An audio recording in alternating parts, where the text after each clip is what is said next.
Le podcast Athlète Entrepreneur, animé par Amélie Delebel, vous relate les différents parcours inspirants d'anciens sportifs ou sportifs actuels de haut niveau de différentes disciplines qui se sont tournés par la suite ou sont actuellement dans le milieu entrepreneurial.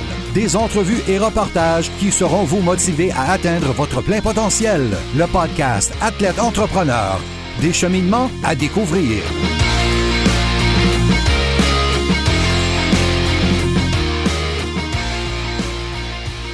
Bonjour à tous, ici votre hôtesse Amélie Delebel et je suis très heureuse de vous accueillir sur mon podcast Athlète Entrepreneur pour cet épisode 108 avec Samuel Carpentier. Athlète Entrepreneur est un podcast qui a pour but de motiver les athlètes ou anciens athlètes qui souhaitent se lancer en affaires. Avant de vous parler de mon invité du jour, si vous avez déjà un podcast ou vous souhaitez en lancer un, je vous recommande l'hébergeur Blubrry que j'utilise également. Pour obtenir un mois d'essai gratuit sur cette plateforme, simplement allez au amiedelebel.com/Blubrry, Blubrry. Pour cette émission, j'ai le plaisir de discuter avec Samuel Carpentier, un hockeyeur qui en est à sa dernière année au niveau junior avec le Collège français de Longueuil. Il y a un an, alors que la pandémie sévissait, l'attaquant a profité de cette pause pour lancer un nouveau projet, soit son entreprise Entrepag, spécialisée en recouvrement d'asphalte. Sans plus attendre, je vous laisse à cette entrevue. Bonne écoute! Alors, je suis actuellement avec mon invité du jour, Samuel Carpentier. Salut Samuel, comment ça va? Ça va très bien, merci. Et toi? Ça va très bien, merci beaucoup. Alors, Samuel, est-ce que tu pourrais nous dire pour quelle raison tu as commencé à jouer au hockey, puis quel a été ton parcours dans cette discipline jusqu'à présent? Ben, honnêtement, mon parcours, la raison pourquoi j'ai commencé le hockey depuis que j'ai appris à patiner avant d'apprendre à marcher. J'allais voir mon père jouer au hockey quand j'étais jeune, puis tout, ça m'a tout le temps passionné. Fait que j'ai commencé à jouer au hockey pour les Jets de Saint-Hubert, dans la ville de Saint-Hubert. Après ça, Bantam 3, j'ai été associé avec le Collège français. J'étais allé jouer mon Bantam au Collège français. Après ça, Midget Espoir, encore avec le Collège français. Après ça, j'ai été signé collégial à Sorel. Fait que j'ai joué 2 ans collégial à Sorel pour par la suite me rejoindre le Collège français Junior 3A pour mon année de 19 ans puis mon année de 20 ans. Mais mon année de 20 ans, il n'y a comme pas eu lieu à cause des situations actuelles. En effet, c'est ça au niveau Junior 3. Donc, on sait qu'en début d'année, en septembre, en fait, il y avait comme le début du challenge. Challenge pour ça qui est annulé en raison de la situation actuelle. Comment tu fais justement pour garder la motivation puis garder la forme physique, sachant que la saison n'a jamais été officiellement annulée. Donc, non. Ben, c'est sûr qu'au début, c'était vraiment dur parce que c'était beaucoup de l'inconnu. On savait pas, peut-être ça recommençait, là, ça recommençait à moitié, après ça arrêtait.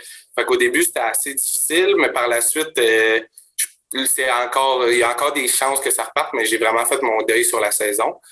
Mais, je me garde en forme, je m'entraîne à la maison, je fais ce que je peux.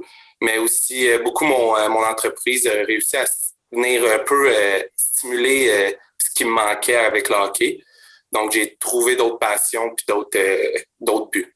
En effet, donc ça m'amenait justement à ma prochaine question. Donc, justement, au début de la pandémie l'an dernier, tu as décidé de lancer ton entreprise Entrepag, donc en revêtement d'asphalte. Est-ce que c'était un projet que tu avais en tête depuis longtemps? Comment tout ça s'est déroulé? Ben, ça a parti de cette idée-là depuis plusieurs années qu'on voulait, quand on était au secondaire avec 2 de mes amis, on voulait démarrer ça, mais vraiment plus petit. On voulait faire ça au rouleau pour avoir un peu de monnaie de poche.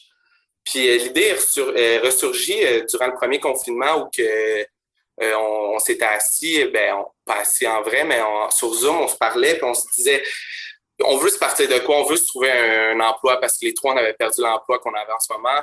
Puis là, c'était un peu dur à trouver pour l'été qui s'en venait. Fait qu'on s'est dit pourquoi pas créer notre propre emploi.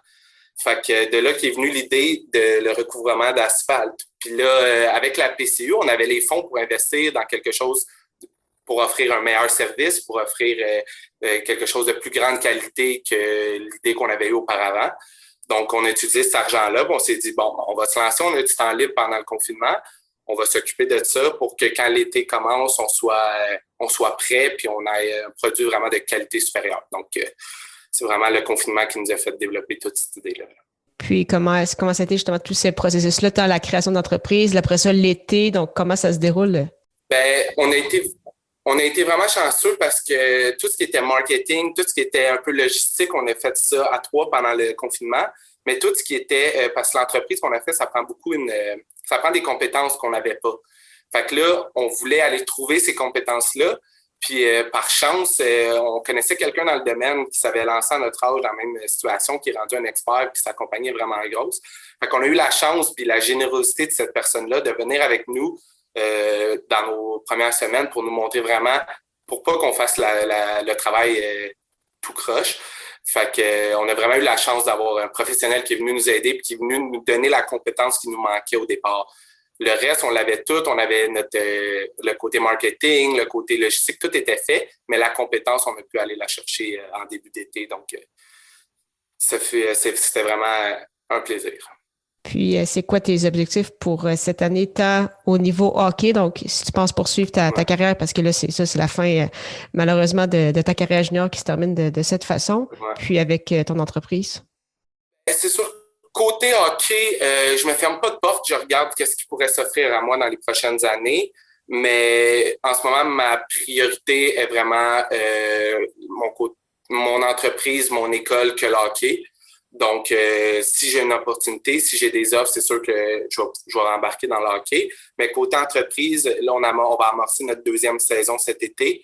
Fait que notre but, c'est vraiment de pouvoir encore développer, avoir une plus grande clientèle pour pouvoir agrandir. Quand je parle d'agrandir, c'est peut-être avoir une autre équipe, un autre camion qui fait les mêmes procédures ou encore plus grossir puis faire de la vraie asphalte, faire des patchs, comment qu'on appelle. Fait que ça, c'est tous des plans qu'on regarde puis qu'on est vraiment stimulé. Puis c'est ce qui nous passionne, c'est qu'on a une possibilité d'agrandir dans notre compagnie. On restera pas stagné. Donc, c'est vraiment nos plans pour le futur. Puis c'est ça, parce que là, actuellement, vous êtes les 3, dans le fond, les 3 fondateurs, si vous êtes les seuls employés, mais c'est ça, votre but, c'est vraiment de grossir, oui. OK, génial. Pour terminer cette entrevue, je pose toujours quelques petites questions en rafale. Ma première, c'est quelle est la chose la plus importante que le sport t'a enseigné? Le sport m'a enseigné le travail d'équipe, aussi de ne pas abandonner de travailler. C'est sûr que des fois, côté, mettons, si je fais une comparaison avec l'entrepreneurial, c'est sûr que des fois, il va y avoir des embûches. Comme dans le sport, il va y avoir des embûches, mais en travaillant, c'est sûr que tu peux passer par-dessus ça. Fait que je trouve vraiment que le sport aide beaucoup pour le parcours entrepreneurial aussi. Quel est ton plus beau souvenir sportif? Mon plus beau souvenir sportif, j'ai beaucoup dans mon parcours, on a gagné Midget Espoir, on a gagné des coupes, mais mon plus beau souvenir, ça serait vraiment la saison de mes 19 ans au complet. On était avec un groupe de personnes. C'est une saison comme jamais j'avais connue. C'était autant le personnel de coach que les joueurs. C'était vraiment une grande famille. On avait fini premier de la Ligue. On entamait les séries qui ont été annulées à cause du COVID. Mais cette saison-là a vraiment été marquante. C'est vraiment un souvenir que je vais garder toute ma vie avec le Collège français. Puis, quel serait ton meilleur conseil pour un athlète ou un ancien athlète qui souhaite lancer son entreprise? De pas hésiter puis de pas reporter. Souvent, on se dit ben plus tard, j'ai le goût de faire ça, plus tard, j'ai le goût de faire ça. Mais fais-les tout de suite parce que, tu sais, avec les choses comme le COVID-19, ça vient prouver que des fois, il y a des choses externes qui peuvent venir freiner ton parcours. Attends pas plus tard. Démarre ton entreprise tout de suite. Puis comme ça, tu n'auras pas de regret de ne pas l'avoir fait. Là. C'est génial. Un beau mot de la fin. Mais merci beaucoup, Samuel, pour ton temps. Puis la meilleure des chances pour la suite. Merci beaucoup. Merci beaucoup encore une fois à Samuel Carpentier pour son temps et en souhaitant que vous ayez apprécié ce 108e épisode officiel d'Athlète Entrepreneur. Si c'est le cas et que vous pensez qu'il pourrait aider ou inspirer une personne de votre entourage, partagez-lui. Pour mes prochaines entrevues, si vous souhaitez que je discute avec des athlètes entrepreneurs en particulier, vous pouvez m'envoyer vos suggestions via la page Facebook de podcast Athlète Entrepreneur. Merci encore une fois pour votre confiance et à la semaine prochaine pour une nouvelle entrevue.